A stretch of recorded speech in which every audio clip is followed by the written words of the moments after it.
How is our prayer life? How is our prayer closet? Do we even have a prayer closet? Do we have even prayer partners? Do we even have time for prayer? Do we set aside a certain moment, like an hour or 15 minutes in our day to pray and interact with God? Do we take time? Do we take everything to God in prayer? What is that thing that has made you feel like, God, no? And yeah, that is our topic today. But before then, guys, please hit that subscribe button, like, comment, and please even you can share to your friends. Acha to be this gospel, this God, and let Him be reached to many people through this platform that He has given unto us. And today, I want us to look at prayer. Prayer is a I can define it as a time when we and God are in that secluded place where we pour out ourselves to God. We're telling God this has to happen, this doesn't have any high-five kwenda hivi. God, do this for me. God, intercede. God, me. We are talking to God as our Father.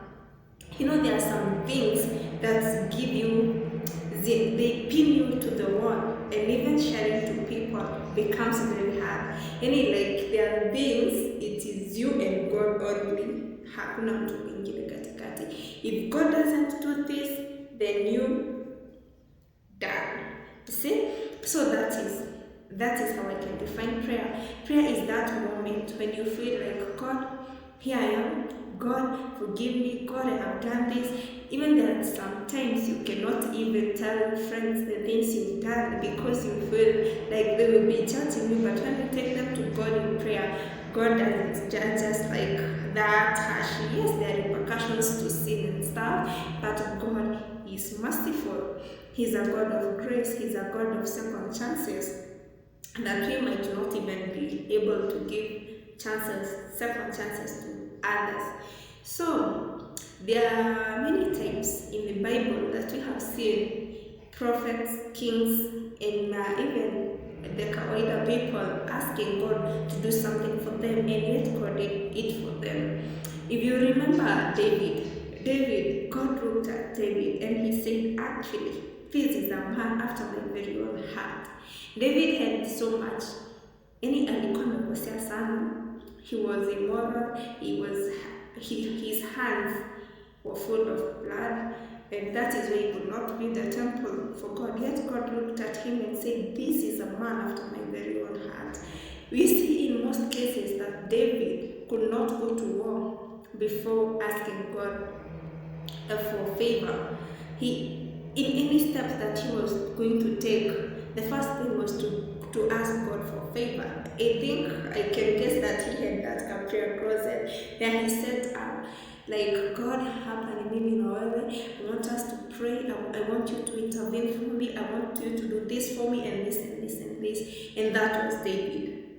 Another instance is the instance of Jabez, not Jezebel. It is Jabez. Jabez was named after pain. The parents bore him and gave him the name Jabez, meaning pain. And Jabez went to the Lord in prayer and he asked God, tafadhali, God, I want you to bless me. I want you to expand my territories. I want you to do many things for me. And I don't want to be this thing that I have been called to. Like, I'm not paying. Nimekata. So God did what Jabez asked of.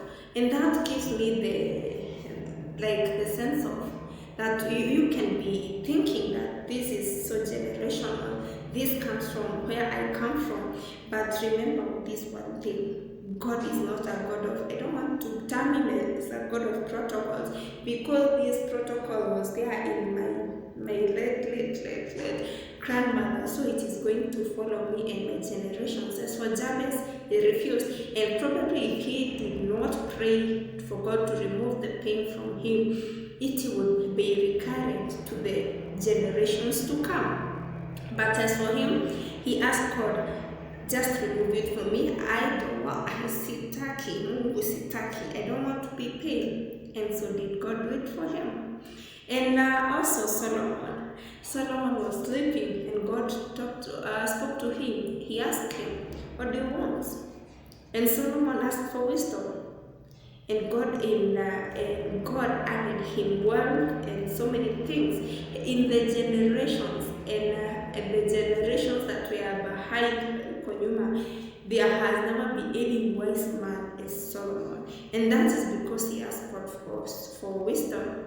And that is what most of us, unajua kuna sometimes we don't know even what to do. We don't have the answer to our prayers. We don't have answer to many questions that probably could be running in our minds, and we forget to ask for wisdom. And remember this, the Bible tells us, and if any of you lacks wisdom, let him ask for wisdom, and it will be given to you.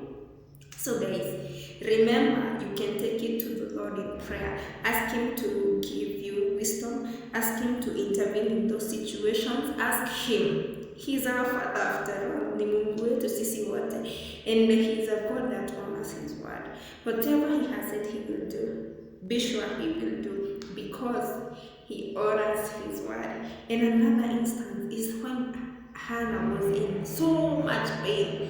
And Penina had caused her a lot of worries. When I was in life, they are there to cause you pain. They are there to remind you of the things you cannot do. There are people who pin you down. There are those who they don't want to see anything good out of you. And that was the kind of Penina. And I thank God Penina was there in the life of Hannah, because probably Hannah never have realized that he needed a son. And that is what should happen to most of us. Sorry to say, but yeah, there are some people that should be there in your life so that they can align you to the will of God. If they're not there in your life, you might never amount to anything. And thank God for them. They are, we might term them as our enemies. We might see them as you see them and you feel like such feelings. But I thank God for them in our lives, because they align us to the will of God.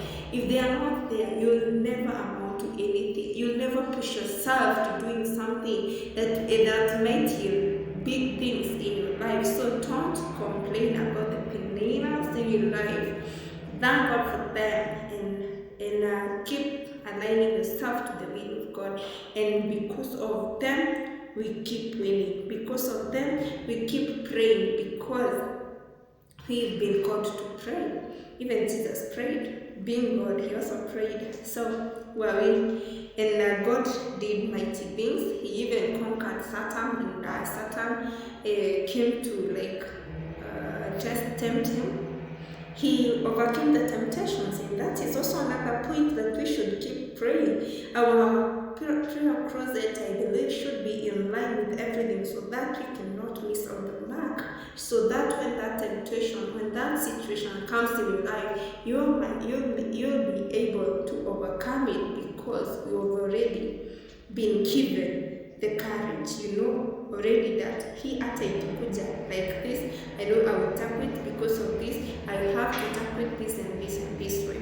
So keep praying, keep your prayer closet busy. We're busy kabisa.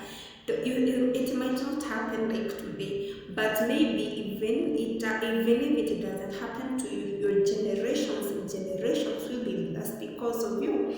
Another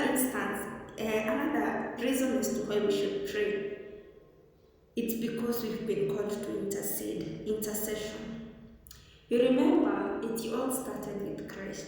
He interceded before he was going to be crucified, and even he went with his disciples, but they fell asleep, and he came and told them to wake up and pray, because the temptation that was whatever that was before them was ilikuwa ngumu sana, ilikuwa na uzito ingine hapo. If they had not prepared themselves well, it would have ingewaweza.